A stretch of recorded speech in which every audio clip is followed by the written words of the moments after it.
So I wanted to piggyback on what we talked about a second ago about um, being called to do this.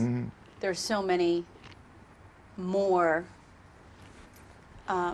creative and talented people, yes. right? But Jason Reynolds was called up. So why were you called? You know, I think it's something that I think about often. And I don't know if I've landed on the answer just yet. I know that there are very few things that I know. Number one, I know that I love children. I love children. There are people that you meet along the way who write books for children, who teach children, who actually have no affinity for them. You know, I actually happen to truly, truly love young people. I love what they represent. I love the irreverence of young people. I don't want to live in a world where young people are not irreverent, right? And so that invigorates me that they're trying to turn over tables. I love the compassion of young people. I mean, their biggest, our biggest critique besides social media and cell phones is that they're too sensitive, right? Which to me just translates to, as they get older, translates to a greater understanding and grasp on compassion and empathy. I'll take it, right? I love their sort of openness, right? These are things that I think about often, and I think it helps me, it grounds me in the work. This is a work coming from a heart place, right? It's coming from somewhere intrinsic. It isn't sort of a money grab or fame and all these sorts of things. It's more about understanding that I have an opportunity to help to fortify young people so that they can grow up and do the work that they do. We lean on them to save the world, but I think it's our job to make sure that we're doing our best to save them and to create spaces for them to grow into the incredible human beings that they will be in the next few years. They're incredible now, but who they'll become as they get power and resource and control, it's my job to make sure that I'm pouring into them so that they have a deeper well to pull from. I think I heard you had once said you hate the question when people ask, what do you want to be when you grow up? What do you want to be now? Who are you? Who are you now? Who are you now? I honestly believe that the question of what you want to be when you grow up is actually a question that is dismissive of childhood. I think America has a really hard time with children and elders because we see children and elders as half-formed things, and so the way that we talk about them is in a verbiage that is small, right? It's like, well, what do you want to be someday when you finally become a whole-formed thing? But really, we should be saying, what do you want to be right now? Who are you? Who are you right now? What are all the things that you feel and want and desire and fight for today? Because they will inform who you will be at 30 years old. I tell people all the time, my buddy, a good friend of mine, said this to me, there's that other question that adults get, right? So the first question for kids is, what do you mean when you grow up? And then you get older and they say, what would you tell your 16-year-old self, right? That's the other canned question, right? And a buddy of mine and I were talking about this, and she said something profound, which is, if I could tell my 16-year-old self something, it would be thank you. Because it was the 16-year-old self that actually believed that he could change something. It was the 16-year-old self that actually had the courage and the gumption to push back, to be irreverent, to say no, to say, I don't want to do that. I want to do it this way. I want to be this thing. I don't care what you think or how silly it sounds. These are the things that I want to do. It's that 16-year-old self that makes who I am today.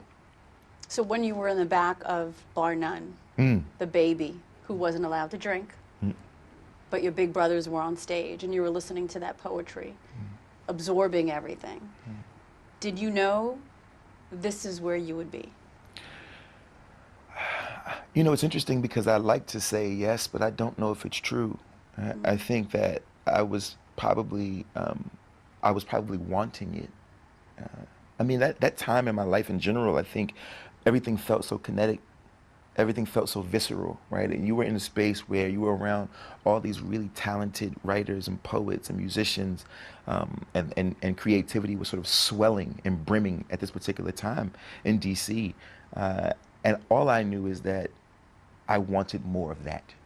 You know, there's an older gentleman, to me, the patriarch of children's literature. His name is Ashley Bryan. He's 96 years old, I think. He's still making work. And one time, I think this is shortly after his 93rd birthday, we're having lunch and having breakfast. And I say, Ashley, what exactly is the secret to living until you are 93 years old? Right?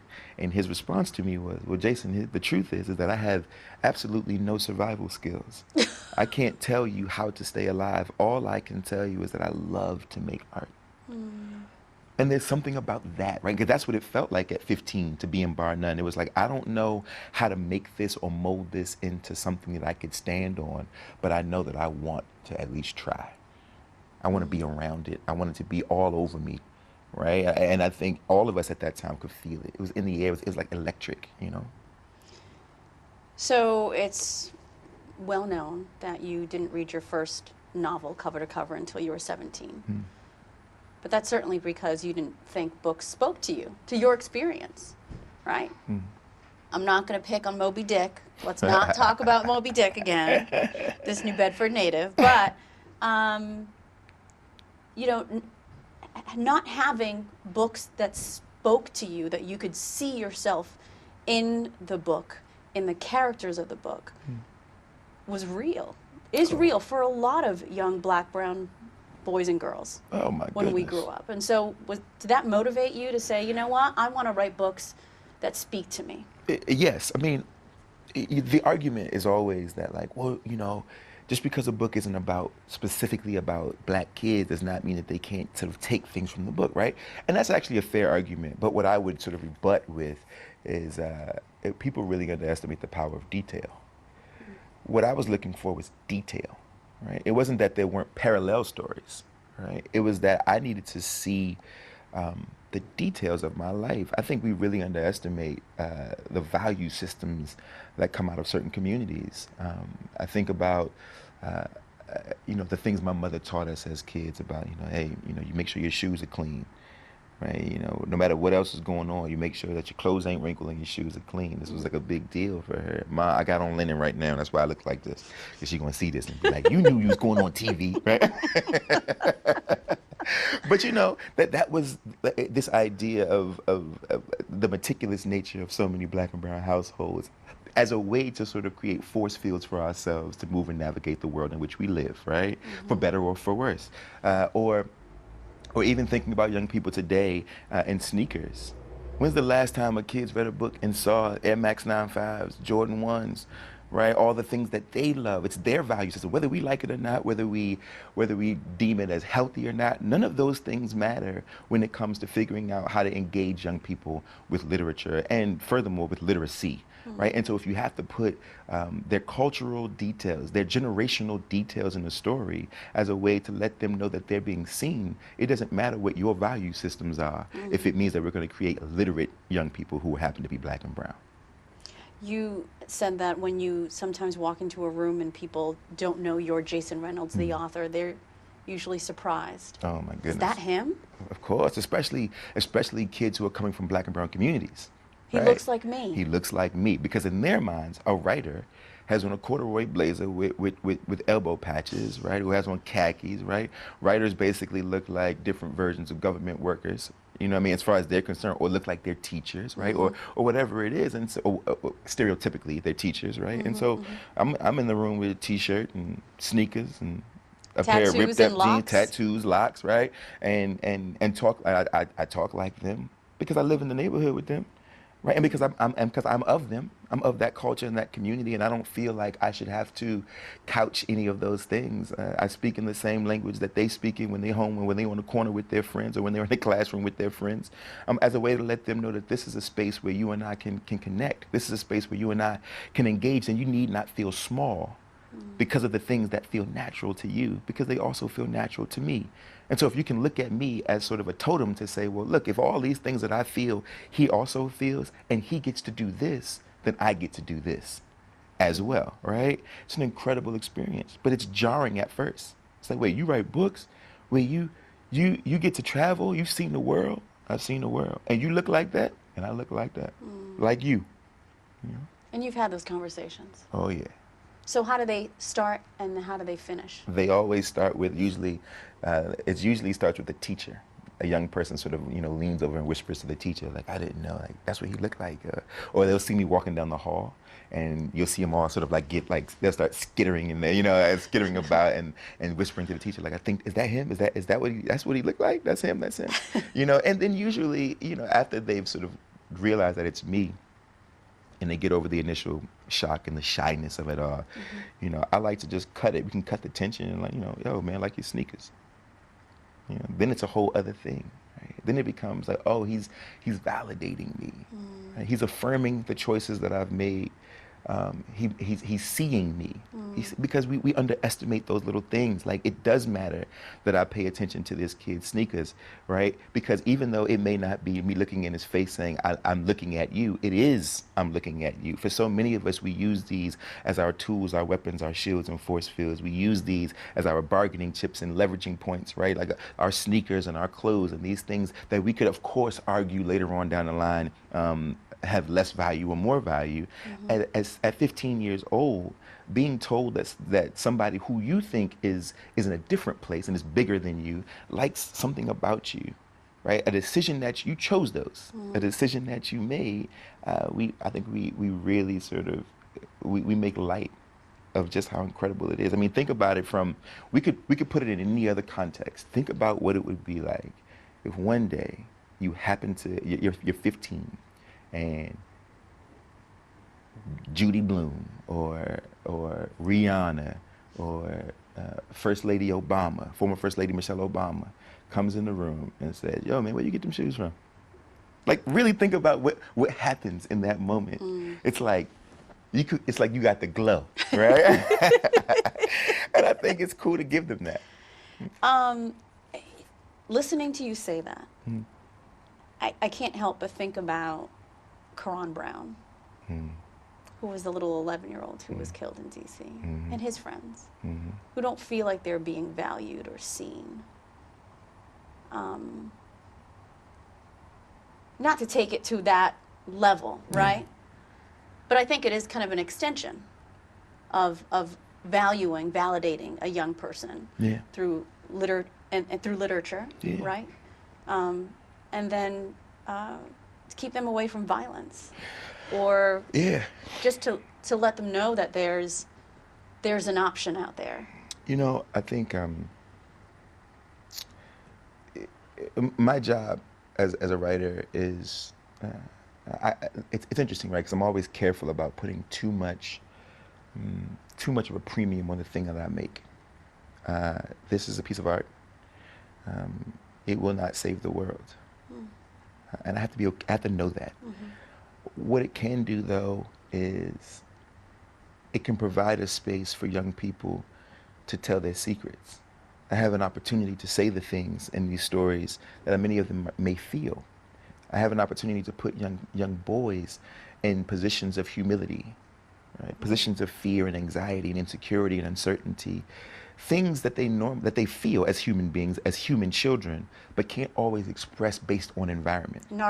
And sometimes are not allowed to. And are not allowed to express certain things. But if I could put it in this book, then this young person, this young man or young woman, gets to share their secrets and gets to hear those secrets told back to them within the pages of a book, which validates them. Right? I get to whisper to them, I love you, I see you, I know you're scared, and it's okay to be scared. And if you can't be scared out there, you can be scared in here. Within the pages of this book, you get to be who you wholly are. And perhaps that might be empowering enough to at least add a bit of significance to their lives.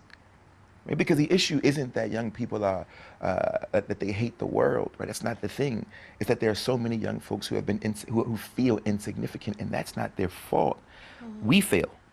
We have failed, right? And if we're failing them, then we have to take stock. And so this is my way of taking stock. This is my way of apologizing, my way of trying to make it right, my way of begging for absolution by saying, I'm sorry, but I see you now, and I love you, and I want you to feel cared for, so that when you step back out into the world, you know there's at least one. Within the pages of this book, there's at least one who knows who you are, who knows what you're going through. And who's working very hard, rooting for you to be all right. That's why those awards get tucked away. Yeah, under the couch. They're going to be under the couch forever. Because that doesn't represent your purpose, your mission, and why you do this. No, I am grateful to be recognized, but the recognition is functional. right? For me, it's all about function. To be given an award only means that I get a bit more of a megaphone to make sure that these books get to exist in more places. But to hang plaques on my wall mean nothing for me. It's just not important enough. You know, I'm grateful for all the committees that have given me such awards, and whether it be for literary merit or for all the other things that I've been awarded for. But there's no greater reward and no greater award than for some young person to be 25 and say, when I was 15, I wasn't so certain I'd get here, but I read Long Way Down. Right? Like that's an award, right? For young folks to live whole lives. And to live lives of possibility. We think about freedom. We have these conversations, these esoteric conversations around freedom. What exactly is freedom? And to me, freedom is even the mere notion that a young person could think they could be whatever they want, right? Let alone actually becoming the thing. But the idea, the sort of the liberation and the autonomy to allow yourself to think far and wide and broad, that's freedom. Here, right? That's freedom, right? Just the notion of thinking just maybe I could do this is pretty much like the tipping. That to me, that is sort of, you know, the larval state of that which is free. And then we can start working down. But if you can't even envision it, if you can't even imagine it, then the conversation becomes a lot more complicated. And so that's what I like. Give me that, where some young person says, bro, I didn't even know you could be a writer. And then I read so-and-so and so-and-so. Then I saw you on TV, or I saw you in the newspaper, or I saw you walking down the street, and somebody said, that's Jason Reynolds. And then I was like, oh, you mean to tell me, like, I can be a writer for a living? Or I saw you in the prison when I was locked up in juvie when I was 14. And you said that this is what you did and how you were able to make these sort of pivots and turns in your life to make this thing for yourself. And now I'm trying to do the same thing. And you're writing in your own authentic voice. Yeah. And hip-hop shaped a lot of that. Of course. Queen Latifah shaped a lot of that. Of course, of course. I mean, you know, first of all, Queen Latifah is, to me, is one of the most underrated figures in rap music history. I think if Queen Latifah were a man, if Queen Latifah was quote unquote King Latifah, we'd be having a very different conversation. Queen Latifah was one of the early rap moguls. Queen Latifah was a boss, 19, 20 years old, signing her own checks. We forget that they were just teenagers. Teenagers. Yeah, teenagers. I mean, Nas was what, 16? Right. Right? So we're talking about a teenager who was a boss. Right? We're talking about all the things that the conversations we're having right now around women empowerment for this new generation. Latifah was saying that, putting that in the music. She was. I'm always going to make sure that I love Queen Latifah. And what I tell the young people is, see, this is before music seemed to be so bifurcated. Hip hop seemed to be so bifurcated. Like, oh, you know, Cardi B is for these girls, right? Megan Thee Stallion is for these girls. It's like when I was growing up, Queen Latifah, we all listened to Queen Latifah. Everybody, right? Boys, girls, men, women, we loved Queen Latifah, and MC Lyte and Salt and Pepper, and right, it was like it didn't matter what your gender or sex was. If it was dope, it was dope, right? And so Latifah was, and so her impact in my life just had to do with the fact that she was the first tape that I'd ever owned. It was the first rap tape that I'd bought with my own money, and that it belonged to me. The first thing is always it means something different, right? And but hip hop is it's embedded into the fibers of who I am, right? It's in my psyche. And when we think about hip hop, it's not just the music, it's the culture of it. Rappers were saying, and I speak about rappers specifically, MCs, right? Because as we all know, as I hope the young people know, hip hop is multiple things, right? But the rappers and the DJs were saying, we're going to do what we want to do. I'm going to take these records and I'm going to ruin them. And in the midst of them being ruined, I'm going to make a new thing. I'm going to destroy them to build something new, right? Like that's what rap music is. I'm going to take the poetry of the 1920s, 30s, 40s, 50s, and 60s. I'm going to take the poetry that was mixed with jazz in the 1970s. Shout out to the last poets, Gil Scott-Heron, right? I'm going to take all of that I'm going to mix it with this new music being made from these records that have already been cut, this music that has been destroyed to be rebuilt. And I'm going to take the context of my time, which is in the Bronx, right? The Bronx was burning, the drug epidemic, gang life, all of this is happening, and I'm going to make a new thing.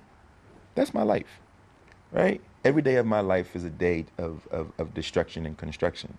How do I break a thing down to make a thing new? Or how do I add on to a thing to make a thing new? Or how do I, how do I sort of mix all the things that I've learned to make a thing new? Because rap music was about sort of the blending of genres, right? I'm going to take a little bit of this. Let's take the Eurythmics, right? Let's add to all this techno music, and let's figure out how to cut it up and sample it and loop it to create break beats. Let's take James Brown, who are our parents' music. Let's take Coltrane, right, and Art Blakey. And let's take, right, a little bit of whatever we can put our hands on. Whatever's around us. Let's take that and put our own flavor on it, using nothing but our intuition and taste. Right? It's good because I say so. That's what rap music was. It's good because I say so. Now, when I put it out, my community will let me know if I'm right. And if they tell me I'm right, then it's good no matter what anybody else has to say. Like, that's rap music at the core, right? Irreverence, rebellion with a purpose, right? Progression, right? This is what rap music is. And so I'm always going to be a hip hop dude. Everything in my life revolves around the tenets of the making of that music. Despite its complexity and despite the parts of it that should be critiqued, but I'm a whole person, right? So all of that exists within me too. I'm a human being with all the ugly and all the beauty, right? That's in me too. So I don't deny any of it.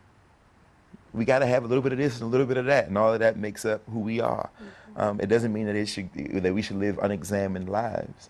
But I think if you live an examined life, this is what it sounds like. I am the good and the bad. I am the ugly and the beautiful. I am all the things. And that's what I try to put on the page. And people are like, oh, it's not proper English. What's that? What is it? Well, it's not standard English. Who cares? Right? Standard English are for standard people. Right? For me, it's about sort of using the thing that it feels good to me. My gut ain't never let me down yet.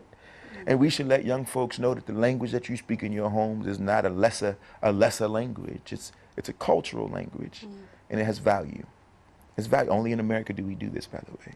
It's sort of like, oh, there's like the standard English. It's like, yeah, but my version of English is informed by my cultural context in the same way that yours is. The South, the way that the drawl of the South is a special thing. It should not be undervalued or dismissed or seen as less than or less intelligent. No, it's just cultural in the same way that Parisian French and Canadian French sound different. That the language of Mexican, the Spanish of a Mexican person and the Spanish of a Dominican person are completely different Spanishes, and yet both still Spanish.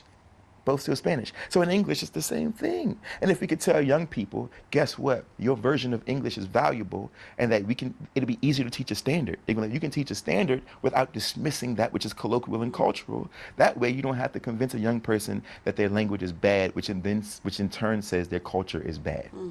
If language is in fact the cornerstone of culture, which every anthropology on earth says it is. Jason Reynolds. This is your life. This is it. Oof. It's weird. Every day. Every day is a day full of gratitude. Even in the midst of the slog, writing isn't an easy thing. As a matter of fact, writing is always a hard thing, at least for me. I think it's in the difficulty of it that it's special, though. In the struggle. In the struggle of it. Wrestling with language to figure out how to crack a code that could crack a code in a reader. Right? And I think there's something about that struggle that I'll take on willingly and passionately and gratefully. I'll sit at the page every day and be faithful to the process. And that it's turned out this way is, for me, happenstance. Who knows? You never know if anyone cares who's going to read your work. And so every day is just a day that is, full of gratitude. I'm grateful. Grateful for the people who have read this work and shared it, but also grateful for the opportunity to make it. To have hands, to have a mind, right? Like, what an amazing thing. perspective. I'm so grateful that I had a chance to talk to you and interview you. Thank you. This was amazing. Thank you so much. And you're so beautiful. Oh. I mean, honestly, the passion that you have, you just pour that out. And I mean, you're changing lives, I hope so. right? They've changed mine. And that's quite a heavy responsibility, but I think you put it all in perspective. And I think your shoulders are broad enough to hold on to that and carry it. Thank you for that. I appreciate it. Thank you, Jason Reynolds.